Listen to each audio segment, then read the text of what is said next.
नमस्कार। देश का सबसे पुराना न्यूज चैनल जी न्यूज, देश का सबसे भरोसेमंद न्यूज चैनल जी न्यूज और उसी जी न्यूज पर बहस के नंबर 1 शो ताल ठोके में आपका स्वागत है। मैं हूं दीपक चौरसिया। 1947 में मोहम्मद अली जिन्ना ने लड़ झगड़ कर धर्म के नाम पर देश का बंटवारा करा दिया, लेकिन अपने पाकिस्तान में वो 1 साल ही जिंदा रहे। आज जिन्ना को मरे 75 साल हो गए हैं। पाकिस्तानियों को कायदे आजम की कितनी याद आती है ये वो जाने, लेकिन हमारे यहाँ की सियासत ऐसी है कि जिन्ना की यादें जाती ही नहीं। जिन्ना इतना सूट करते हैं कि सियासत लौट लौट कर उसकी सोच उसकी मुस्लिम लीग पर आ जाती है। राहुल गांधी ने अमेरिका में अपनी मोहब्बत की दुकान का तीसरे दिन शटर उठाया तो उसमें से जिन्ना का जिन्न निकला। प्रेस कॉन्फ्रेंस पे राहुल से इंडियन यूनियन मुस्लिम लीग और कांग्रेस के रिश्तों के बारे में पूछा गया तो राहुल ने कहा कि मुस्लिम लीग पूरी तरह से सेक्युलर पार्टी है, उसमें ऐसा कुछ नहीं जो धर्मनिरपेक्षता के खिलाफ हो। सवाल उस मुस्लिम लीग पर था जो केरल में है और जिससे कांग्रेस की 5 दशक पुरानी दोस्ती है। राहुल का जवाब भी उसी पर था, लेकिन जिस मुस्लिम लीग को बीजेपी जिन्ना की इंडियन फ्रेंचाइजी मानती हो वो भला कैसे चुप रहती। ऐसा मानने की वजह भी है क्योंकि IUML यानी इंडियन यूनियन मुस्लिम लीग के सपने भी वही हैं जो जिन्ना के थे कि जिंदगी इस्लामी रूल से चले और शरिया कानून से ऊपर हो। आपको हैरानी होगी कि जिस मुस्लिम लीग को राहुल गांधी सेक्युलर होने का सर्टिफिकेट दे रहे हैं उसे मुस्लिम लीग को खुद पंडित नेहरू को एलर्जी थी। वो एक और मुस्लिम लीग को एक और बंटवारे के खतरे के तौर पर देखते थे। अब ये तो कांग्रेस का मैटर है कि नेहरू जी सही या फिर Rahul Gandhi.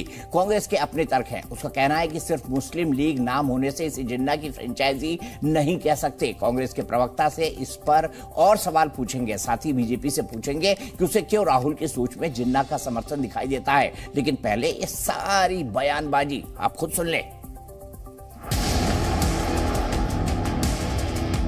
Muslim League is a completely secular party. Rahul Gandhi ji मोहब्बत के बाजार में नफरत के सौदागर बन गए। Muslim League is a completely secular party. Right. There's nothing non-secular about Muslim League. जो ये सोच है जो राहुल गांधी वहां पर व्यक्त कर रहे हैं, इस सोच के अनुसार तो बड़े से बड़े आतंकवाद के आरोपी भी सिर्फ भटके हुए नौजवान हैं। देश के अंदर नहीं तो देश के बाहर तो भारत को नीचा दिखाना चाहने वाले शत्रु है। अडवाणी जी और तमाम नेताओं ने जब जाके मजार पे जिन्ना के फूल चढ़ाए थे तो क्या कहा था कि जिन्ना की मुस्लिम लीग सेकुलर पार्टी थी। दुनिया जानती है कि मुस्लिम लीग क्या है। राहुल गांधी जी बिल्कुल जो सबकी जानकारी है उसके विपरीत बोलते हैं। ये वो मुस्लिम लीग है जिससे भारतीय जनता पार्टी ने स्वयं नागपुर म्युनिसिपैलिटी में अलायंस किया, गठबंधन किया म्युनिसिपैलिटी पे कब्जा करने के लिए। इस देश का विभाजन कराने वाली, लाखों हिंदुओं की हत्या कराने वाली जिन्ना की पार्टी मुस्लिम लीग उनकी नजरों में सेकुलर हो जाती है। राहुल जी ने IUML इंडियन यूनियन मुस्लिम लीग की बात करी। बीजेपी के मन में क्या है, हमेशा जिन्ना बसे हैं। कोई भी सच्चा हिंदुस्तानी भारतीय जो राष्ट्रभक्त है वो अपने देश की जो बुराई है वो विदेश में जाकर करे, इससे बड़ा दुर्भाग्य किसी का नहीं हो सकता। इनको ज्ञान नहीं है, ये व्हाट्सएपिया लोग हैं। ये व्हाट्सएप का ज्ञान सरकारों में लगाने लग गया, राजनीति में चलाने लग गया। तो क्या इंडियन यूनियन मुस्लिम लीग और जिन्ना वाली मुस्लिम लीग में अंतर था क्या? इस मुस्लिम लीग की स्थापना उन्हीं लोगों ने नहीं की थी जो जिन्ना के साथ पाकिस्तान जाना चाहते थे लेकिन जा नहीं पाए थे। तमाम सवालों पर बात करेंगे। मेरे साथ भारतीय जनता पार्टी के राष्ट्रीय प्रवक्ता शहजाद पूनावाला जी जुड़ गए हैं। मेरे साथ आलोक शर्मा जी कांग्रेस के राष्ट्रीय प्रवक्ता हैं, तेज तर्रार प्रवक्ता है वो जुड़ गए हैं। असीम वकार साहब AIMIM के स्पोक्स पर्सन है वो मेरे साथ जुड़ गए हैं। DK दुबे साहब पॉलिटिकल एनालिस्ट है, राइट विंग की राय रखते हैं वो मेरे साथ जुड़ गए हैं। अतीकुर रहमान थोड़ी देर में मेरे साथ जुड़ेंगे, मुस्लिम स्कॉलर हैं, इस्लामिक रिसर्चर हैं और साथ ही साथ संजय सराफ रामविलास पासवान की लोक जनशक्ति पार्टी के प्रवक्ता हैं वो मेरे साथ जुड़ गए हैं। लेकिन शुरुआत आलोक जी आपसे करूंगा। क्या ये इस इंडियन यूनियन मुस्लिम लीग की स्थापना उन लोगों ने नहीं की थी जो जिन्ना के तो साथी थे लेकिन वो पाकिस्तान नहीं जा पाए थे, और क्या ये सेक्युलर रखता है आपको? देखिए, मुझे लगता है कि अगर वो सेक्युलर नहीं है तो इस सरकार जो संविधान की बात करती है उसको सोचना चाहिए कि अगर एक पार्टी जिसके 4 सांसद हैं, 15 एमएलए हैं और जिसके एक सांसद को अटल बिहारी वाजपेयी जी ने यूनाइटेड नेशंस में भेजा, अगर वो सेक्युलर नहीं थी तो वो पार्टी आज भी जिंदा क्यों है? दुर्भाग्य यह है कि जिन्ना की मजार पर लोटपोट होने वाले लोग आज सवाल दूसरों से कर रहे हैं। पूरा देश जानता है, आप भी जानते हैं, मैं भी जानता हूं कि ये जो आज की मुस्लिम लीग जिसकी हम बात कर रहे हैं केरला की, जिसके ऊपर सवाल पूछा गया, उसका गठन पहली मीटिंग ही आज़ादी के बाद 48 में हुई और उनका पहली बार जो अपना चार्टर आया वो 1951 में आया। तो उसको जोड़ देना, ये तो वो लोग हैं जिन लोगों ने बजरंग बली को बजरंग दल से जोड़ दिया।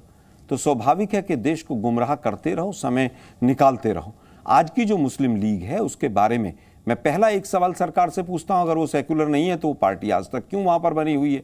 दूसरी चीज मैं दूसरा पूछना चाहता हूं, अटल बिहारी वाजपेयी जी ने उनके सांसद को क्यों भेजा था? तीसरा मैं पूछना चाहता हूं, उनके सांसद हिंदू कैसा हो गया एक जो 4 में से एक है? इन सवालों से देश का कोई फायदा नहीं होना है। अटल बिहारी वाजपेयी जी हों चाहे तमाम लोग रहे हों, वो इस तरह से देश को उलझाते नहीं थे। आज हम पूछने लगे कि आडवाणी जी बीजेपी में क्यों बने हुए हैं? वो तो जिन्ना की मजार पर गए थे वहां पर, तो क्या करने गए थे वहां पर? मैं समझता हूं इन सवालों का देश से कहीं पर कोई लेना देना नहीं है, ये केवल उलझाने की बातें हैं। तो राहुल गांधी जी को बयान ही नहीं देना था। ये बयान नहीं, एक सवाल पूछा गया और सवाल का तथ्यात्मक सही जवाब दिया गया। ठीक है, शहजाद पूनावाला जी। आलोक शर्मा जी कह रहे हैं कि आप भटकाने, अटकाने और लटकाने की राजनीति करते हैं। देखिए दीपक जी, जिनको ओसामा में जी, हाफिज में सईद, पीरजादा में सेकुलरिज्म का फरिश्ता, जाकिर में शांति दूत और याकूब और अफजल में हालात का मारा दिखता है, वैसी पार्टी को आज सेकुलरिज्म का फरिश्ता अगर मुस्लिम लीग जिन्ना वाली नजर आए तो इसमें कोई भी शंका या शुबा की बात नहीं है। सवाल ये पैदा होता है कि देखिए, भारत की बदनामी करते करते या भारत की बदनामी का प्रयास करते करते राहुल गांधी अपने परिवार की बदनामी कैसे वो करते हैं? हर रोज एक नया नमूना सामने आता है। कल उन्होंने कह दिया कि दलितों के खिलाफ अत्याचार 1980 में हुआ, मतलब दादी मां की सरकार के बारे में बोल दिया, पिताजी की सरकार के बारे में बोल दिया। अब नेहरू जी ने जिनका विरोध किया था 48 में, मोहम्मद इस्माइल नामक जो मुस्लिम लीग का सर्वोसर्वा था, उसने ये प्रयास किया कि मुस्लिम लीग का पुनर्गठन हो। उसका विरोध करने वाले नेहरू जी 1950 से लेकर 60 के दशक में उनके साथ कोई भी संबंध न रखना और उनको दूर रखना और उनको कम से कम एक डेड हॉर्स कहना, यह भी नेहरू जी ने किया। आज की मौजूदा स्थिति देख ले तो इनके रमेश चेन्नीतला, आलोक जी अच्छी तरह से जानते होंगे, उनके पूर्व प्रदेश अध्यक्ष रहे हैं, उनका यह कहना कि वो एक एक्सट्रीमिस्ट आउटफिट है। अरे यहां तक कि जो बीजेपी से आंख नहीं मिला पाती विजयन और वी राघवन, जो कि सीपीएम के जनरल सेक्रेटरी और मुख्यमंत्री है लेफ्ट पार्टीज के, उनका कहना है एक्सट्रीमिस्ट, क्योंकि उनकी करतूतें क्या है। इन्होंने विरोध किया है ट्रिपल तलाक के कानून का जो सुप्रीम कोर्ट ने कहा। इन्होंने पार्लियामेंट में खड़े होकर कहा है कि शरिया कानून की हम वकालत करते हैं। इन्होंने सीए का विरोध किया है। इन्होंने जाकर कहा है कि जाकिर नायक जो है वो बड़ा ईमानदार और शांति का दूत है। तो इस प्रकार की प्रवृत्ति, और देखिए ये प्रवृत्ति तो कांग्रेस में भी पाई जाती है। कांग्रेस ने तो खुद कहा है ना कि हम मुस्लिमों की पार्टी है।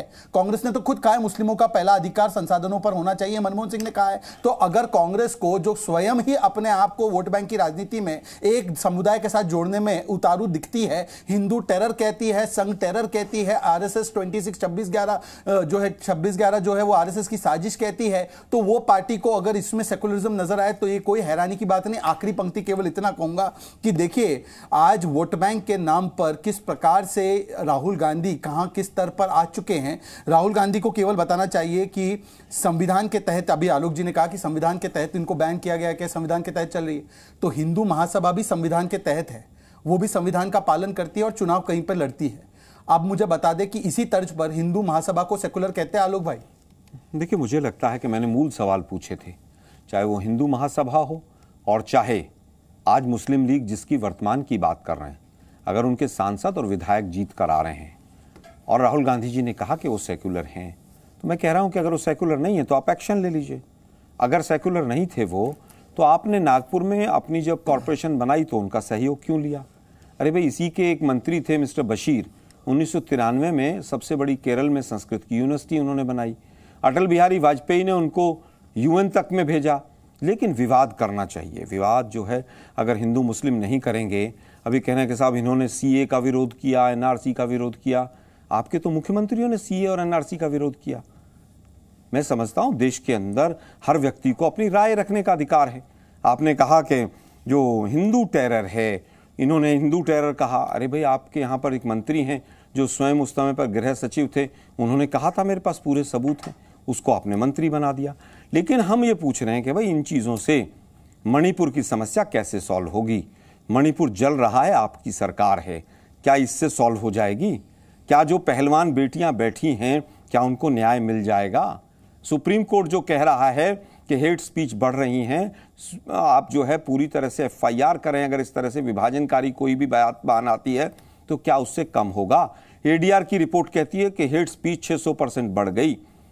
आपके संसद के पटल पर 4000 से ज्यादा दंगे हुए। क्या इन चीजों को मिटाया जा सकता है? केवल और केवल हिंदू मुस्लिम कीजिए और कुछ काम मत कीजिए। मैं तो पहला सवाल पूछ रहा हूं कि अगर वो सेक्युलर नहीं है, माननीय राहुल गांधी जी ने अगर गलत कहा है, तो आप उस पार्टी की मान्यता रद्द क्यों नहीं कर देते? शहजादपुरा वाली जी, पार्टी की मान्यता रद्द कर दीजिए। आप तो सरकार है, आप तो कानून बनाने का हक रखते हैं। तो अगर ये पार्टी सेक्युलर नहीं है, इंडियन यूनियन मुस्लिम लीग, तो फिर इसको आप बैन कर दीजिए, भारतीय संविधान के हिसाब से नहीं है तो। दीपक जी, मासूमियत की सबसे ऊंची टहनी पर बैठकर ये बयान ना दे। RPA एक्ट के तहत कौन रजिस्ट्रेशन करता है और डी रजिस्टर करता है पार्टियों का, ये अधिकार कोई सरकार का नहीं, ये इलेक्शन कमीशन का अधिकार होता है। पर मैंने एक महत्वपूर्ण सवाल पूछा। आज जिस प्रखरता से जो लोग भारत के दंडवत प्रणाम की संस्कृति का मजाक मखौल उड़ाने पर बाहर नहीं आते, आज मुस्लिम लीग के सेकुलर होने पर कैसे सारे प्रवक्ता बाहर आ गए। और मैंने इनसे केवल इतना कहा कि हिंदू महासभा को भी सेकुलर बोल दीजिए एक बार। वहां पर जबान कैसे लड़खड़ाई कि हिंदू महासभा को सेकुलर नहीं बोला, इधर उधर चले पूछ लेते हैं। नहीं, एक सेकंड दीपक जी, मेरा हो जाने दीजिए, उसके बाद पूछिए। वो बैठे हैं शांति से, उनको उकसाइए मत, वो बैठे हैं। देखिए, दूसरी बात उन्होंने कहा कि अलायंस का, मुझे दीपक जी बताइए कि अलायंस का कोई भी ऐसा लेटर हो हमारी तरफ से मुस्लिम लीग को या मुस्लिम लीग की तरफ से हमारी तरफ, तो वो लेटर अभी पेश कर दिया जाए। जैसे इनका अलायंस पार्टनर कोई बनता है तो लेटर देखकर ही समर्थन देता है, या लेटर उनसे आता है तो एक लेटर दिखा दे, वरना ये सारे आरोप लगाना ये इधर उधर की बात है। और अगर वो हमारा समर्थन करते हैं नागपुर में, तो आप केरल में उनके साथ क्यों गठबंधन में बैठे हुए हैं UDF के अंदर? तीसरी बात, मतलब कि बीजेपी का साथी आपका भी साथी बन सकता है, ये कैसी आइडियोलॉजी है? तीसरी बात, इन्होंने कहा कि देखिए सवाल क्यों पैदा होते हैं, मैं आपको 2 स्टेटमेंट बताता हूं। ये इनका एक पूर्व मंत्री है मध्य प्रदेश का, वो कहता है Congress leader Jinnah and Nehru divided country in act of wisdom. ये उनके नेता है सज्जन सिंह वर्मा जो मंत्री थे। दूसरे शत्रुघ्न सिन्हा जो उनकी पार्टी में तब थे, अब TMC चले गए, उन्होंने कहा जिन्ना हमारे परिवार का हिस्सा है। तो ये उनका वक्तव्य है जिन्ना के विषय में। इसीलिए इस जिन्ना प्रेम को देखते हुए ऐसा लगता है कि मुस्लिम लीग को सेकुलर कहना इनके लिए एक स्वाभाविक एक कदम था। जहां तक इन्होंने बेटियों की बात की है, आज दीपक जी मुझे आपका मंच मिला है तो मैं ये बात रखूंगा। दीपक जी जरा इसको जूम करवाइए। ये बेटी का नाम है चिन्मयी श्रीपद। इस बेटी की गलती केवल इतनी है कि देश की सर्वश्रेष्ठ गायिकाओं में से एक है। इसके साथ जो सुलूक किया गया, DMK की सरकार के खासम खास ने, जो गीतकार है, उसने 17 से अधिक महिलाओं का शोषण किया है। मैं तो कहता हूं एक भी बेटी खिलाड़ी हो या गायिका हो उसके साथ ना हो। एक केस में तो FIR भी हो गई, सुप्रीम कोर्ट ने संज्ञान भी ले लिया, इन्वेस्टिगेशन कमेटी भी बन गई, वहां पर सारी प्रक्रियाएं हुई। इस बेटी के लिए तो एक केस अभी तक FIR दर्ज नहीं हुआ। DMK के लोग जिसका समर्थन कांग्रेस करती है, वो लोग आकर कहते हैं कि इस बेटी को न्याय नहीं मिलेगा, FIR तक नहीं हुई। तो जो लोग FIR बेटियों के लिए नहीं कराते वो आज बात करते हैं। और आखिरी बात देखिए, हेट स्पीच की बात करते हैं ना, हेट स्पीच तो छोड़िए, एक्ट ऑफ हेट मतलब कि मराड़ मैसिकर, इसमें मुस्लिम लीग के कार्यकर्ताओं ने नृशंस तरीके से हिंदुओं का 8 हिंदुओं का कत्ल किया। आज उनके साथ आप खड़े हैं और आप हिंदू हेट स्पीच की बात करते हैं। यह आपकी असलियत है। आलोक जी, आपसे उम्मीद नहीं थी। ठीक है आलोक जी, मेरा सवाल है, सीधा सवाल है, क्या हिंदू महासभा सेक्युलर है? A और B। देखिए 4 पॉइंट बताता हूं कि IUML की विचारधारा क्या है। मुस्लिमों का आरक्षण, क्या कांग्रेस मुस्लिमों का आरक्षण का सपोर्ट करती है? देखिए, मुझे लगता है 84 के दंगों में कौन कौन इन्वॉल्व रहा, क्या उसमें RSS के लोग नहीं थे?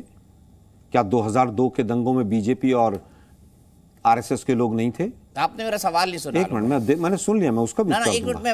मैं उत्तर दूंगा उसका भी। मैं उत्तर दूंगा ना, एक मिनट रुकिए ना। मैं उनकी विचारधारा बता रहा हूं। अरे भाई सुनिए ना, भारत को हिंदू राष्ट्र बनने से रोकना, मुस्लिमों में भाईचारा बढ़ाना, इस्लामिक नियमों पर आधारित जिंदगी जीना और शरिया कानून बनाए रखने का समर्थन करना। तो क्या आप शरिया पे यकीन करते हैं? ये इंडियन यूनियन मुस्लिम लीग की विचारधारा है। देखिए, मैं समझता हूं अगर ये विचारधारा उनकी है और सरकार के पास सबूत हैं तो सरकार को एक्शन लेना चाहिए।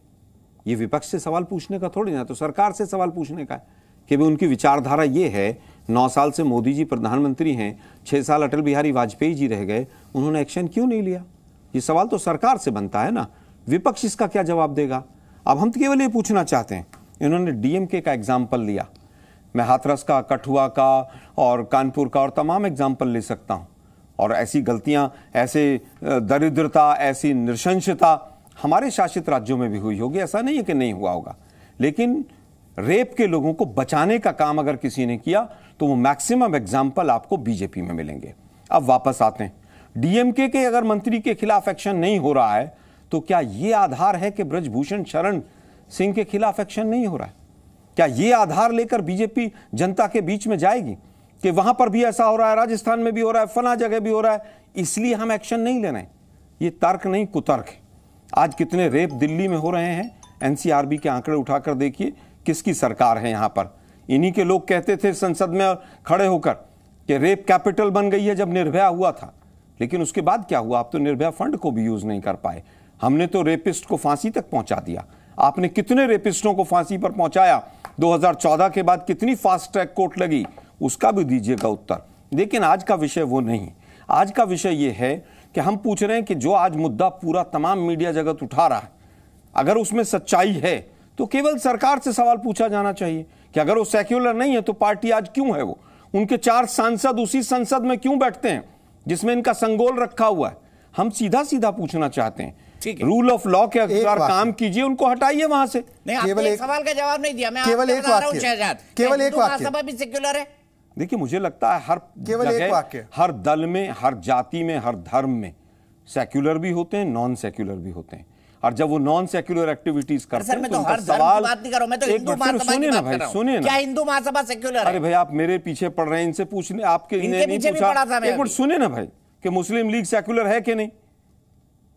सवाल आज का ये है। केवल एक लेकिन आप वो सवाल नहीं पूछेंगे क्योंकि बीजेपी फंसेगी। एक वाक्य हम फिर कहेंगे, हर दल में, हर जगह अच्छे लोग भी हैं, बुरे लोग भी हैं। ठीक है, शहजाद पुनावाला जी सीधा सवाल करें, क्या मुस्लिम लीग सेक्युलर नहीं है? और अगर नहीं है तो आप इस पर कार्रवाई क्यों नहीं करते? नहीं, मुस्लिम लीग कतई सेक्युलर पार्टी नहीं है, क्योंकि कोई भी पार्टी यदि अपने नाम में ही एक समुदाय को जोड़े और फिर कहे कि हम सेक्युलर है, तो ये सेक्युलर नहीं, ये एक पार्टी विशेष, एक धर्म विशेष की पार्टी है, इसीलिए ये सेक्युलर नहीं है। हाँ, संविधान के तहत वो रजिस्टर्ड पार्टी है, पर वो सेक्युलर पार्टी नहीं है। सेक्युलरिज्म केवल एक कॉन्सेप्ट किसी धारा का नहीं है, सेक्युलरिज्म एक मानसिकता का कॉन्सेप्ट है। हमारा देश सेक्युलर 5000 वर्षों से रहा है। मैं आलोक जी से इसी तर्ज पर पूछना चाहता हूं, 1-2 लोगों की बात राहुल जी ने नहीं, पूरी पार्टी को सेक्युलर बताया इसी तर्ज पर। रजिस्टर्ड पार्टी इलेक्टोरल कमीशन के साथ तो एमआईएम भी है। आलोक जी कहिएगा इसी तर्ज पे एमआईएम भी, क्योंकि वो रजिस्टर्ड है ईसी के साथ, क्या आप उसको भी सेक्युलर मानते हैं? और हिंदू महासभा पर तो एक बार भी गलती से आलोक जी ने नहीं कहा कि ये सेक्युलर है, जबकि उसका रजिस्ट्रेशन हुआ है, जबकि वो कॉन्स्टिट्यूशन को फॉलो करते हैं। पर जो शरिया की वकालत कर रहे हैं उनके लिए तो सेक्युलर है, ये आलोक जी ने बार बार कहा। ठीक है, सीधे सीधे मेरा सवाल है आलोक जी, मुझे लगता है आप असीम वकार जी को भी दिखाइए, पूरे पैनल को दिखाइए। आलोक जी सीधा जवाब दीजिएगा प्लीज। आपने हिंदू महासभा का जवाब नहीं दिया। क्या AIMIM, ऑल इंडिया इत्तेहाद मुस्लिमीन, मुसलमानों का इत्तेहाद करने वाली पार्टी, क्या ये सेक्युलर है? हाँ या ना? मुझे लगता है कि अगर वो सेक्युलर नहीं है तो बीजेपी को एक्शन लेना चाहिए, सरकार को। क्यों नहीं? किसको, किसके खिलाफ? ये AIMIM के खिलाफ। अगर बीजेपी ऐसा मानती है कि सेक्युलर नहीं है वो, तो एक्शन क्यों नहीं? भी नहीं मानते तो आपके खिलाफ भी करें? हाँ बिल्कुल लीजिए, बताओ। अगर आपको लगता है कांग्रेस पार्टी सेक्युलर नहीं है आप सूडो, तो आप सरकार में हैं भाई। अगर आपको लगता है संविधान के खिलाफ कोई, अरे भाई संविधान के खिलाफ कोई है, इस देश के अंदर धर्मनिरपेक्षता के नाम पर वोट मांगा जा सकता है। और अरे भाई कोई भी करता है। इलेक्शन कमीशन के ऊपर कोर्ट है, न्यायालय, वहां चले जाइए। सरकार पे थोड़ी है। अरे भाई सरकार पे नहीं है, लेकिन सरकार न्यायालय जाके रद्द। तो आपकी ये बात तो गलत है कि सरकार एक्शन। मैं फिर कहूंगा सरकार को एक्शन यही लेना चाहिए कि न्यायालय जाना चाहिए उसको। चलिए एक वाक्य बोलता हूँ, न्यायालय का विषय नहीं है सवाल, ये बनता है न्यायालय का विषय नहीं है। आलोक जी मेरी 10 सेकंड बात सुन लीजिए। एक पार्टी रजिस्टर होती है जब वो कुछ क्राइटेरिया फुलफिल करती है, इलेक्शन कमीशन ने रजिस्टर किया है। हम तो लड़ते ही MIM के खिलाफ, कांग्रेस के खिलाफ और मुस्लिम लीग के खिलाफ इस तर्ज पर है कि ये फर्जी और नकली सेकुलरिज्म है, और असली सेकुलरिज्म जो पंथ निरपेक्षता की बात करते हैं वो स्वामी विवेकानंद का है। वो निरपेक्षता, पंथ निरपेक्षता होनी चाहिए। पर मैं आपसे पूछना चाहता हूं कि मानसिक और वैचारिक रूप से क्या आप मानते हैं MIM को सेकुलर, क्या आप मुस्लिम लीग को सेकुलर मानते हैं? मैं आपको वैचारिक भाव से पूछ रहा हूं, ना कि केवल एक प्रावधान के भाव से। जरा इसका खुलकर जवाब दीजिए, क्या कांग्रेस की विचारधारा MIM को, क्योंकि वो रजिस्टर्ड है, उसको सेकुलर मानती है? फिर तो हिंदू महासभा को मानने में क्या एतराज है आपको? बताइए, जवाब दीजिए। सीधा सीधा पूछना चाहता हूं, AIMIM क्या सेक्युलर है और क्या हिंदू महासभा भी सेक्युलर है? पंथ निरपेक्षता, धर्म निरपेक्षता वो है जो स्वामी विवेकानंद जी ने बताई। मैं बिल्कुल एग्री करता हूं, मैं भी उनके मेडिटेशन को और हर चीज को बिल्कुल फॉलो करता हूं, लेकिन मैं पूछ रहा हूं स्वामी विवेकानंद जी के बाद जो पंथ और संप्रदाय आए उनको कौन संभालेगा? फिर क्या उनकी मान्यता नहीं है? क्या उसके बाद जो बहुत सारे लोग आए जो अलग धर्म, पंथ और संप्रदाय को मानते हैं, विवेकानंद जी के समय पर कौन कौन सी चीजें थी? तमाम छोटे दल, संप्रदाय, छोटे ग्रुप्स आए हैं। मुझे लगता है कि केवल किसी चीज को सीमित करके छोड़ देना ठीक नहीं होता है। मैं इतना ही कहूंगा। आज का विषय यह है कि आज मणिपुर जल रहा है, आज की डिबेट से मणिपुर शांत हो जाएगा क्या? जो बेटियां वहां जंतर मंतर पर बैठी थी, जो पदक लाई थी, जिनको वहां से धक्के देकर बाहर कर दिया, उस पर प्रेस कॉन्फ्रेंस बीजेपी ने आज तक क्यों नहीं की? राहुल गांधी जी ने एक स्टेटमेंट दिया तो 12 घंटे में आ गई, स्टेट प्रेस कॉन्फ्रेंस हो गई, सब कुछ हो गई। बीजेपी ने आधिकारिक प्रेस कॉन्फ्रेंस मणिपुर पर एक भी नहीं की। गृह मंत्री जी 5 दिन बाद बोले थे। मुझे लगता है कि जो असली मुद्दे हैं उनसे कैसे भटकाया जाए वो काम बीजेपी कर रही है। एक वाक्य, केवल एक लास्ट वाक्य, एक लास्ट वाक्य, केवल एक वाक्य, फिर मैं आसिम केवल एक वाक्य, दीपक जी मैं खत्म कर दूं, एक वाक्य का नाम भी आया और डीके दुबे साहब के एक वाक्य, केवल एक वाक्य। आलोक जी, हमारे तो सभी मंत्रियों ने खिलाड़ियों के विषय में वक्तव्य भी रखा है और FIR भी हुई है। आप मुझे कांग्रेस के टॉप लीडर्स राहुल या प्रियंका का एक ट्वीट चिन्मयी के बारे में बता दो। चिन्मयी श्रीपदा, जिसके ऊपर अभी तक कोई FIR तक नहीं हुई DMK की सरकार की तरफ से। आप मुझे राहुल गांधी का एक स्टेटमेंट दिखा दो कि चिन्मयी श्रीपदा के साथ हम खड़े हैं। मुझे लगता है कि अगर उन्होंने FIR नहीं की इसलिए आप यहाँ पर जो DMK की गवर्नमेंट नहीं करवा रही। अरे भाई सुनिए ना, FIR तो बहुत सी ऐसी हैं जो यूपी में भी रजिस्टर नहीं हुई, तो सही है, तो गलत है ना वो। तो एक मिनट सुनिए ना भाई, एक मिनट सुनिए ना, चलिए सरकार को बोलिए। एक मिनट सुनिए ना, हाथरस पे मोदी जी ने कोई स्टेटमेंट दी थी? नहीं दी। कार्रवाई हुई है। एक मिनट सुनिए, कहा है कि कार्रवाई हुई है? पेट्रोल और मिट्टी का तेल छिड़क कर रात को 2 बजे। एक मिनट, हार जीत किस तरह से होती है, क्या होता? 80-20 पे और शमशान कब्रिस्तान रामजादे हरामजादे पर जो वोट मांगी जाएगी, गोली मारो पर वोट मांगी जाएगी, तो हाथरस पीछे छूट जाएगा। मुझे केवल ये लगता है कि क्या DMK के यहां पर ऐसा हुआ है इसलिए आप ब्रजभूषण शरण सिंह को बचा रहे हैं? FIR हुई है आपके, मैं फिर क्या, अरे भाई FIR नहीं हुई तो उसके लिए दबाव बनाया जाएगा। मैं फिर कहूंगा, मैं यहीं से कह रहा हूं, इसी जी न्यूज के माध्यम से कह रहा हूं। क्यों नहीं कर रहे? एक मिनट, जिस तरह की घटना है FIR होनी चाहिए और FIR होगी। वायरा मुत्तू ने 17 महिलाओं के साथ शोषण किया है, DMK क्यों बचा रही है? और आपकी सरकार है उसमें, आप साथी हो। मैं फिर कहूंगा, मैं आधिकारिक तौर पर कांग्रेस की तरफ से कह रहा हूं कि वहां उस केस में FIR होनी चाहिए, न्याय मिलना चाहिए। और यदि नहीं हुई तो? एक मिनट, कल नहीं हुई तो मैं चिट्ठी लिखूंगा। और अगर नहीं हुई कल तो आप DMK से अलायंस तोड़ेंगे? अरे भैया, ऐसे अलायंस तोड़ने का और उसका मेरे हाथ में नहीं है। महिला लड़की, मैं कह रहा हूं फिर मेरे हाथ में नहीं। लेकिन महिलाओं की जो दुर्दशा हुई है वो पूरे देश में देखा है। मैं आगे बढ़ता हूं। असीम वकार जी, के लिए क्या बीजेपी सेक्युलर पार्टी है और यात्राएं क्या AIMIM सेक्युलर नहीं है? क्या दीपक जी, कोई प्रश्न? आपसे नहीं, ये सवाल मेरा असीम वकार जी से। क्या AIMIM सेक्युलर है और क्या बीजेपी सेक्युलर है, ये उनसे पूछा मैंने। देखिए, सबसे पहली बात तो भारत का जो संविधान है उस संविधान के हिसाब से आप चाहे डाकू हो, चाहे डकैत हो, चाहे क्रिमिनल और चाहे कितने बड़े कम्युनल, लेकिन अगर आप सरकार के लिए पॉलिटिकल पार्टी रजिस्टर्ड कराएंगे तो आपको लिख के देना पड़ेगा कि हम सेकुलर हैं। मानसिकता चाहे कितनी गंदी हो, आप सवाल ही गलत पूछ रहे हैं। मैं इतनी देर से सुन रहा था, शहजाद पूनावाला कह रहे हैं कि मुस्लिम लीग में नहीं, एक मिनट सुनिए सर, बोलिए नहीं। ट्रेनिंग देना शुरू कर दीजिए मुझे। सर मैं सीखूंगा आपसे 1 घंटे और ट्यूशन फीस भी दूंगा। सर सुनिए, अरे सुनिए सर, इतनी देर से आलोक शर्मा से वो पूछ रहे हैं कि मुस्लिम लीग में जो मुसलमान है वो धार्मिक है, इसलिए वो क्रिमिनल होगा, इनसे आपने गठबंधन क्यों किया? अकाली दल में अकाली जो है वो धार्मिक है, आपका गठबंधन क्यों है उनसे? टूट गया सर अकाली दल से इनका। दूसरी बात, नहीं सुनिए सर, लश्कर-ए-तौबा एक आतंकवादी संगठन है। तो इसका मतलब थोड़ी ना कि उन्होंने लश्कर तैयबा नाम लिख लिया या हिजबुल मुजाहिदीन लिख लिया तो वो अल्लाह से जोड़ दिए जाएंगे। सर अल्लाह से जुड़े इसलिए तो नाम रखा है उन्होंने असीम वकार जी, इसीलिए रखा है उन्होंने नाम कि हम ही असली सिपाही हैं अल्लाह के। अरे सुनिए तो सर, चंबल के डाकू तिलक लगा के और जय भवानी करके निकलते थे डाका डालने, तो क्या वो उनको भवानी से जोड़ दीजिएगा आप या दुर्गा से जोड़ दीजिएगा आप? सर ऐसा फिल्मों में होता है, चंबल में कोई भी डाकू कभी नारे लगाता ही नहीं था, ये भी बता दूं मैं आपको।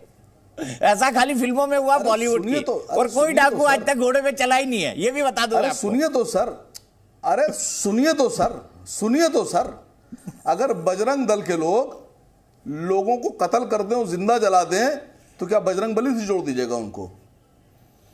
एक गुंडा, एक आतंकवादी, अगर उसकी मानसिकता गंदी है तो क्या उसको भगवान से, ईश्वर से जोड़ दीजिएगा? भगवान कहता है कि कत्ल करो जाकर, अल्लाह कहता है कत्ल करो जाकर, ये कौन सी बात है सर? मुस्लिम लीग के बारे में बात हो रही थी, जब देश के बंटवारे की बात आई तो जिना की मुस्लिम लीग ने कहा पाकिस्तान, लेकिन हिंदुस्तान की मुस्लिम लीग ने कहा नहीं, कोई बंटवारा नहीं। ये गलत है, ये फैक्ट गलत है असीम वकार जी, नहीं ये फैक्ट गलत है। कोई बात नहीं, मैं कुछ नहीं बोलता, मैं ये बोलता हूँ कि भाई मुस्लिम लीग को भंग कर दिया गया, जो जिन्ना की पार्टी थी, एक नई पार्टी बनाई गई, लेकिन लोग वही थे जो जिन्ना के साथ थे, जो पाकिस्तान नहीं जा पाए थे, जिन्होंने इंडियन यूनियन मुस्लिम लीग की स्थापना की थी। सुनिए तो सर, अरे सुनिए सर, मैं तब से आप ही को सुन रहा हूं सर, मत समझाइए। अगर आपसे इतिहास पढ़ने, अगर सुनिए तो अगर आपसे इतिहास पढ़ने लगा तो मेरा बंटाधार हो जाएगा साहब। अरे सर मेरे से मत पढ़िए, मैं तो बोल रहा हूँ मुझे सिखा दीजिए, मैं बेकार हो जाऊंगा। ऑफर कर रहे हो आपको, मुझे सिखाइए, हाथ जोड़ूं, आप अपना इतिहास अपने पास रखिए। जितनी थोड़ी बहुत कमाई होती है सवाल पूछने से, तो मैं वो आपको ट्यूशन फीस भी दूंगा। नहीं, सुनिए, अफगानिस्तान में मुस्लिम लीग की सरकार हिंदू महासभा के गठबंधन से चली। अफगानिस्तान में चली कि नहीं चली? अफगानिस्तान में हाँ चली सर, यस। पूरा भारत एक था आजादी से पहले। आप समझिए, आप हंसिए नहीं, मैं आपको कह रहा हूं, आपकी हिस्ट्री अगर मैं पढ़ लूं, अगर आपसे हिस्ट्री का ज्ञान ले लूं तो मैं पता नहीं कहां पहुंच जाऊंगा। आजादी से पहले कई प्रोविजन में ये सरकारें थी, हमने लोकल सरकारें थी, उसमें कई जगह जो हिंदूवादी संगठन थे, सावरकर थे, इन्हीं ने मुस्लिम लीग का समर्थन किया। आप इसको पढ़िए, सच्चाई है, ये हंसी की बात नहीं है। कई प्रोविंस में सरकार बनाई, खाली मुसलमान नाम आ जाएगा। नहीं, एक मिनट, अगर आसिम वकार मुसलमान है और MIM में है तो देशद्रोही है, और मुख्तार अब्बास नकवी अगर बीजेपी में है तो सेकुलर हैं, देशभक्त हैं। अगर शहजाद पूनावाला बीजेपी में है तो देशभक्त हैं, और असद ओवैसी देश के गद्दार हो जाएंगे। सर दीपक चौरसिया की गारंटी नहीं है, मैं बता रहा हूं आपसे। शहजाद पूनावाला की गारंटी नहीं है, लेकिन आसिम वकार की गारंटी है कि हम देश के लिए मरने और मिटने पर तैयार हैं। सर ये बहस नहीं है सर, देश की समस्याएं दूसरी हैं, उन समस्याओं पे बात कीजिए, उन समस्याओं को लेकर आइए। देश में बहुत सी समस्याएं हैं दीपक भाई, बेरोजगारी बढ़ती चली जा रही है, महंगाई बढ़ती चली जा रही है, लोग बच्चों की फीस नहीं दे पा रहे हैं, न जाने कितने बच्चों के नाम कट गए। आप उन पे बहस ले गया, एक रिसर्च कीजिए सर, आपका भी देश है, ये मेरा भी देश है। जितनी मोहब्बत मुझे है उतनी मोहब्बत आपको भी है, उतनी राहुल जी को भी है, उतनी आलोक भाई को भी है। शहजाद को नहीं है ये सर हम सबको मिलकर समझना पड़ेगा।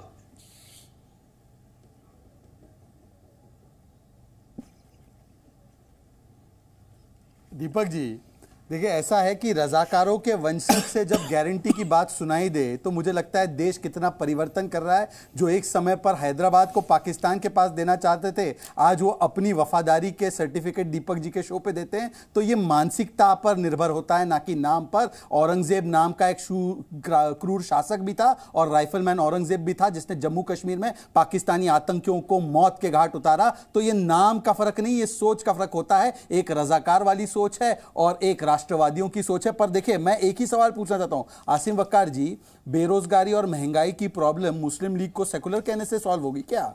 दूसरी बात, जाकिर नायक जिसको आपने शायद व्यक्तिगत रूप से खारिज किया है एक आध बार, जहां तक मुझे याद आ रहा है, या हो सकता है आप उसके समर्थन में हो। जाकिर नायक को अगर कोई फरिश्ता कहे तो क्या वो पार्टी जो उसको फरिश्ता मानती है वो सेक्युलर है क्या?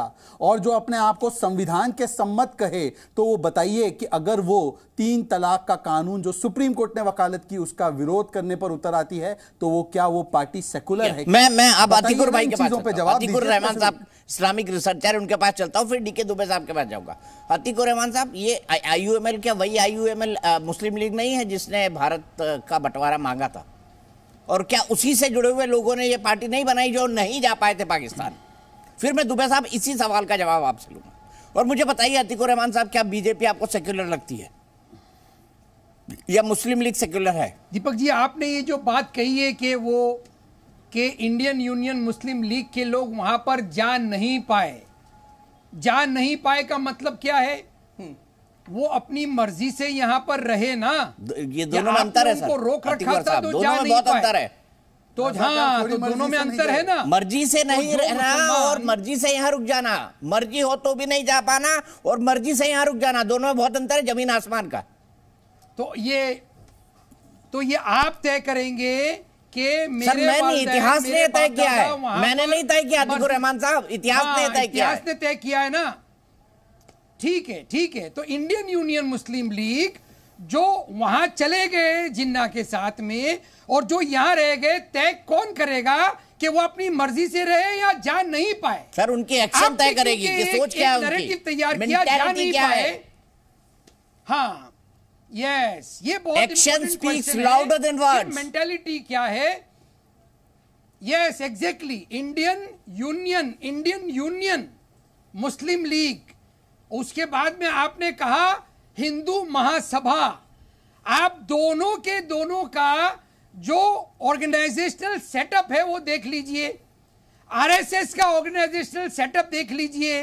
अगर इंडियन यूनियन मुस्लिम लीग के पूरे ऑर्गेनाइजेशनल सेटअप के अंदर ये बात आती है कि कास्ट, कलर, क्रीड और जात की बुनियाद के ऊपर वो हिंदुस्तान के किसी नागरिक को अलग समझते हो, तो मान लूंगा कि इंडियन यूनियन मुस्लिम लीग सेक्युलर नहीं है। हिंदू महासभा और आरएसएस के पूरे कंसोलिडेटेड जो उनका डेटा है उसमें यह बात साबित है कि मुसलमान और क्रिश्चियंस ये इक्वल राइट्स हिंदुस्तान में नहीं रखते हैं। अच्छा, ये ऐसा करें हम, इक्वल राइट्स नहीं रखते? कौन है और कम्युनल कौन है? इक्वल राइट्स नहीं रखते मुसलमान और क्रिश्चियन दोनों? मुस्लिम्स, यस, गुरु गोलवर की राइटिंग्स आप उठा के देख लीजिए और वीर सावरकर की राइटिंग्स उठाकर देख लीजिए। मुसलमान क्योंकि मक्का से अपने आप को जोड़ते हैं इसीलिए हिंदुस्तान में वो इक्वल सिटीजन नहीं है। क्रिश्चियंस क्योंकि वेटिकन से, बताइए डीके दुबे साहब, सेकंड क्लास सिटीजन है मुसलमान भारत में, तब भी सर देखिए इतना हल्ला है देश सेक्युलर हो जाए। नहीं, सेकंड क्लास सिटीजन है इसलिए भारत में राष्ट्रपति हुए, उपराष्ट्रपति हुए, शिक्षा मंत्री हुए। अब सेकंड क्लास सिटीजन की इनकी परिभाषा क्या है मैं समझ नहीं सकता। लेकिन जब हम इंडियन यूनियन मुस्लिम लीग की बात करते हैं तो मुझे लगता है कि वो मुस्लिम लीग का कंटिन्यूएशन इसलिए था क्योंकि 389 सदस्य पार्लियामेंट में चुने गए थे जब नेहरू जी सितंबर 1946 में प्रधानमंत्री बने। तो जब दिसंबर 1946 में कॉन्स्टिट्यूएंट असेंबली बनी तो 90 सदस्य जो हैं वो मुस्लिम लीग की तरफ से थे। 389 सदस्य थे। इन लोगों ने पार्टिसिपेट नहीं किया था, पार्लियामेंट छोड़ दिया। जैसे अभी 22 दलों ने नए पार्लियामेंट के उद्घाटन को छोड़ दिया था, उस समय मुस्लिम लीग वालों ने भी पार्लियामेंट में भाग लेने से मना कर दिया था कॉन्स्टिट्यूएंट असेंबली में। उस समय जब पाकिस्तान बना तो मुस्लिम लीग ऑटोमेटिकली भंग हो गई। पाकिस्तान जब मुस्लिम लीग गई तो उसने वहां नया नाम रखा पाकिस्तान मुस्लिम लीग। उसी के सब्स्टिट्यूट के रूप में भारत में जो मुस्लिम लीग बनी उसने इंडियन यूनियन, चूंकि भारत का नाम यूनियन ऑफ इंडिया हो गया था इसलिए अब उसने नया नाम रखा इंडियन यूनियन मुस्लिम लीग।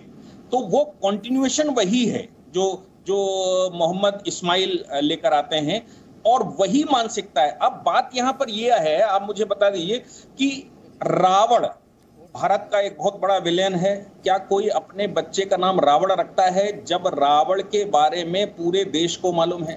कंस कोई अपने बच्चे का नाम रखता है क्या? ये वही मानसिकता के लोग रख सकते हैं जो उसको फॉलो करते हैं। मुस्लिम लीग के अलगाववाद को फॉलो करने वाले लोग ही भारत में इंडियन यूनियन मुस्लिम लीग नए सिरे से बना सकते हैं।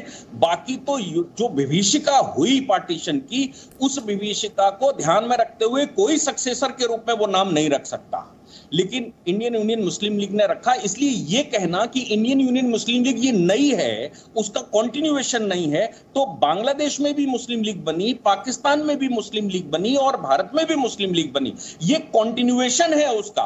लेकिन अब उनको नहीं दिखाई पड़ रहा हो तो बात अलग है। मैंने जैसे कहा ना कि कोई अपने बच्चे का नाम रावण रखता है क्या? क्योंकि रावण एक दुष्ट था, रावण एक राक्षस था, वो ब्राह्मण जाति में जन्म लेकर भी राक्षस था, उससे मतलब नहीं है। मतलब तो ये है कि क्या कोई अपने बच्चे का नाम रावण रखेगा और उस विभीषिका को स्वीकार करेगा जो उसने की थी? इसलिए मुस्लिम लीग नाम रखना अपने आप में एक विभीषिका बताता है कि वो मुस्लिम लीग के कंटिन्यूएशन में किस प्रकार से है और कहां कहां वो लेकर जाते हैं। अब इस बात को, अब वो अगर सेकुलर कहते हैं मुसलमान, कोई मुसलमान तकीकुर रहमान साहब बैठे हैं, ये कह सकते हैं कि मुसलमान सेकुलर होता है, क्योंकि मुसलमान जो सेकुलर होगा वो मुसलमान हो ही नहीं सकता। मुसलमान जो अपने आप को ये कहता है कि ईसाई ये कहता है कि मैं सेकुलर हूं, तो हो नहीं सकता, क्योंकि इस्लाम की परिभाषा ये कहती है कि आप अगर अल्लाह को नहीं मानते, कुरान को नहीं मानते, पैगंबर मोहम्मद को नहीं मानते, तो आप मुसलमान हो नहीं सकते। वो अलग बात है कि जो भारत को मानने वाले लोग हैं, भारतीय संस्कृति को मानने वाले लोग हैं, भारत माता को माता मानने वाले लोग हैं, वो उस विचारधारा से थोड़े डेविएट हो सकते हैं। ठीक है, मैं सीधे चलता हूं। मैंने कहा ना सर, अतीकुर रहमान साहब, एक ही बंदा काफी होता है किसी भी चीज के लिए, ऐसा हम बोलते हैं ना, सिर्फ एक ही बंदा काफी है। तो मैं आज एक आपसे गूढ़ सवाल पूछता हूं, और मेरा गूढ़ सवाल ये है कि उन्होंने कहा अलगाववादी सोच, एक अलगाववादी सोच, मैंने कहा एक ही बंदा काफी है, तो ये क्या उस यूनियन मुस्लिम लीग, इंडियन यूनियन बन गया तो इंडियन यूनियन मुस्लिम लीग नाम रखने से कोई पार्टी सेक्युलर हो गई क्या? बताइए आप, क्या अलगाववादी सोच चली गई? तो भाई हिंदू भाई जो आप पैमाना इंडियन यूनियन मुस्लिम लीग को दे रहे हैं, तो क्या वो राष्ट्रीय स्वयंसेवक पर आधारित नहीं होता है, लागू नहीं होता है? हिंदू महासभा पे लागू नहीं होता है? क्यों भाई, क्यों नाम रखने की जरूरत पड़ गई आपको हिंदू महासभा?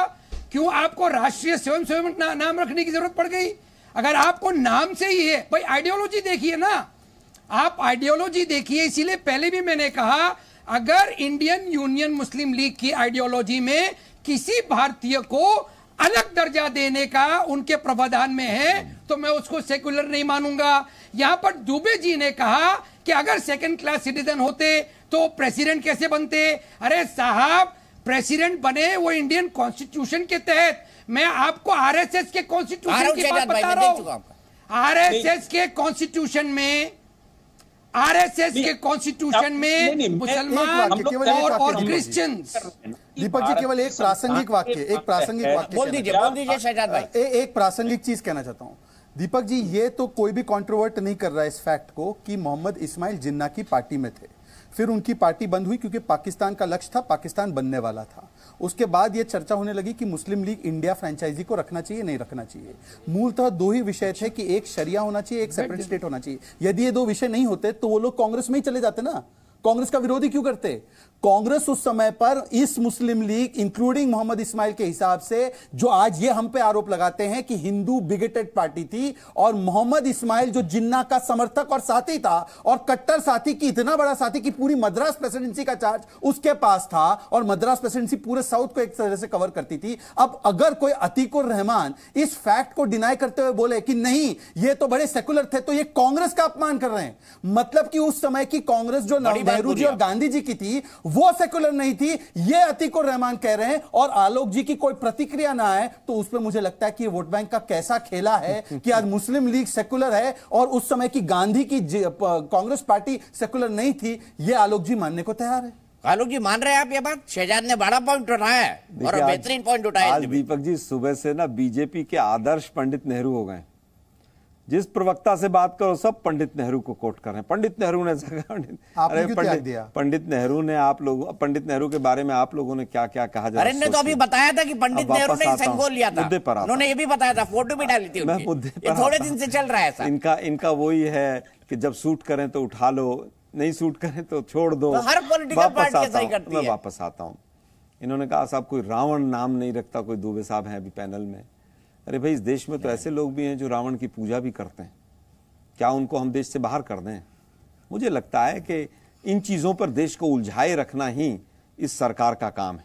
आपने दीपक जी कहा एक ही बंदा काफ़ी होता है सोच के लिए, तो भाई आरएसएस से जुड़े कई लोग पाकिस्तान की खुफिया एजेंसी आईएसआई को सूचनाएं पहुंचाने के एवज में जेल में पड़े। डीआरडीओ के एक साइंटिस्ट जो आरएसएस को भगवान मानते थे, जेल में पड़े। तो क्या पूरी आरएसएस देशद्रोही हो जाएगी क्या? अरे जेल में भी नहीं किया, सरकार ने डाला है भाई उनको। आलोक जी, अरे भाई किसी ने भी किया हो, आपने कहा एक ही व्यक्ति काफी है, तब तो आरएसएस पे बैन इन्हीं को कर देना चाहिए। लेकिन बैन किसको करें? कम से कम AIUML ने अपना रजिस्ट्रेशन तो करा रखा है, मुस्लिम लीग ने।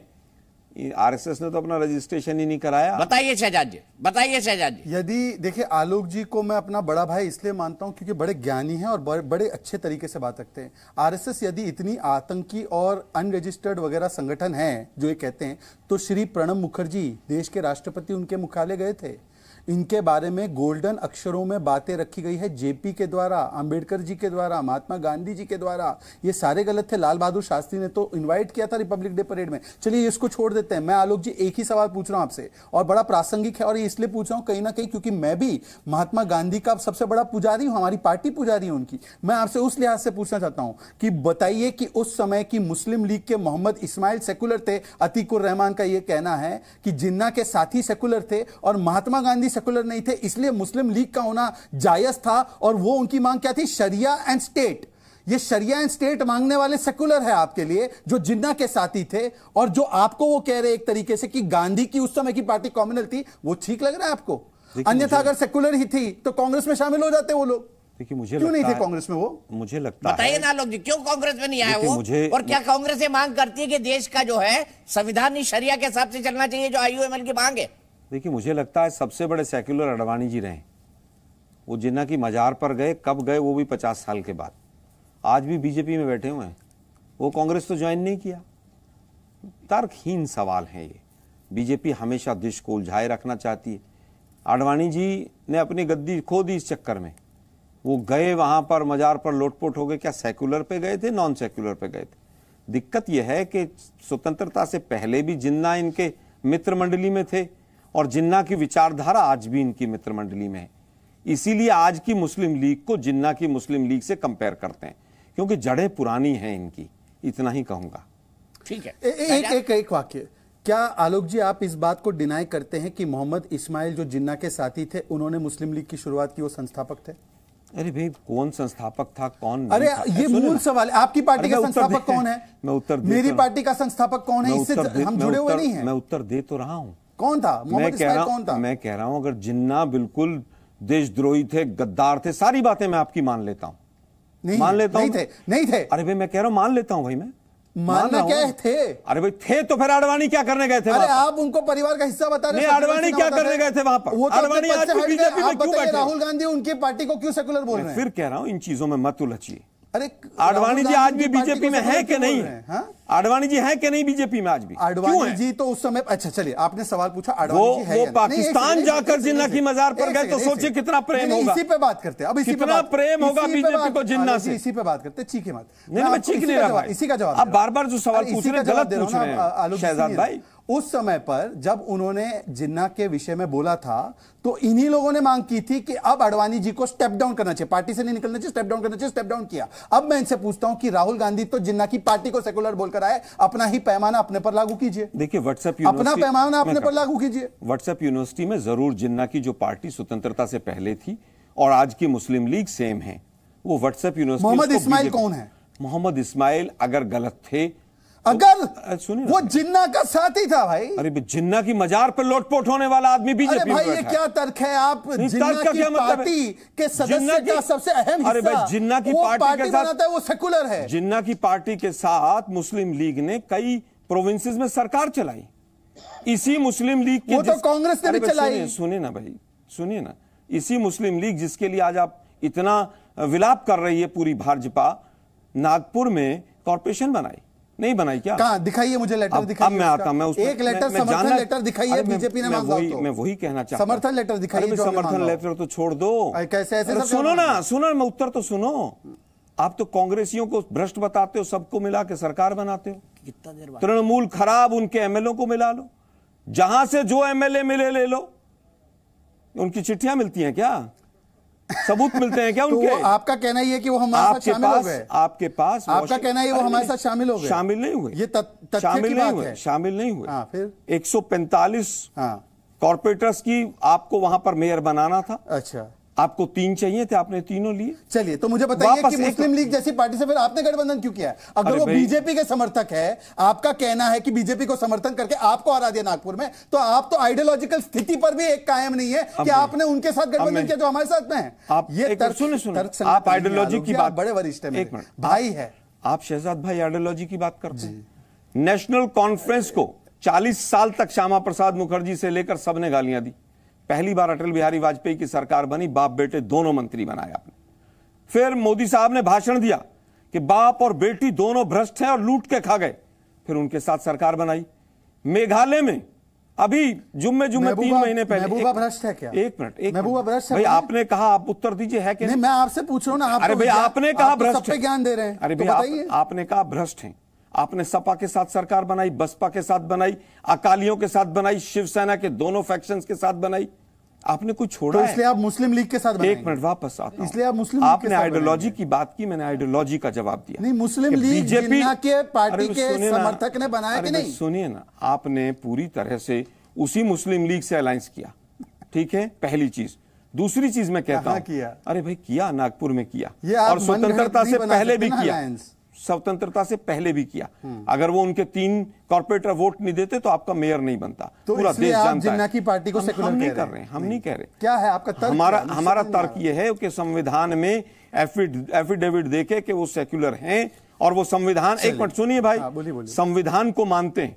वो जो एफिडेविट दिया जाता है, वो एफिडेविट देकर उसका रजिस्ट्रेशन हिंदू महासभा और एमआईएम भी मानती है। एक मिनट, तो बीजेपी भी मानती है। बीजेपी सेकुलर है? एक मिनट, बीजेपी सेकुलर है। अरे भाई एक मिनट, मैंने अभी थोड़ी देर पहले कहा कि हर दल में हर तरह के लोग हैं। अगर नॉन सेक्युलर की कोई विचारधारा होगी, कोई आवाज उठेगी, तो हम उसका प्रतिरोध करेंगे। मैंने कहा डीआरडीओ के एक साइंटिस्ट जो आरएसएस को भगवान मानते हैं, आरएसएस को भगवान मानते हैं, अच्छा, वो जेल में पड़े हैं क्योंकि पाकिस्तान को वो किसी महिला के चक्कर में इंफॉर्मेशंस लीक करते पाएगा। ये आपकी सरकार का वर्जन है, मेरा नहीं है। मेरा वर्जन नहीं है। विवेक रघुवंशी को एस्पियोनाज के लिए गिरफ्तार किया एजेंसीज ने, आज राहुल गांधी ने उसका समर्थन किया है। ये आज का है। विवेक रघुवंशी, जिसको देश के सीक्रेट्स के साथ पकड़ा गया, उसको जब अरेस्ट किया एजेंसीज ने, उसकी पैरवी राहुल गांधी ने फ्रीडम ऑफ स्पीच के नाम पे की है। बताइए, इसीलिए हमने तो पैरवी किसी ने की, हमने तो पकड़ लिया, हमने तो उसको भी पकड़ लिया, पर आपने तो विवेक रघुवंशी की पैरवी की। और आखिरी सवाल मैं आपसे पूछ रहा हूं, मोहम्मद इस्माइल जिन्ना का समर्थक था, उसने Muslim League India brand India franchise बनाई, आप उसके साथ आज हो और उसको सेकुलर भी कह रहे हो।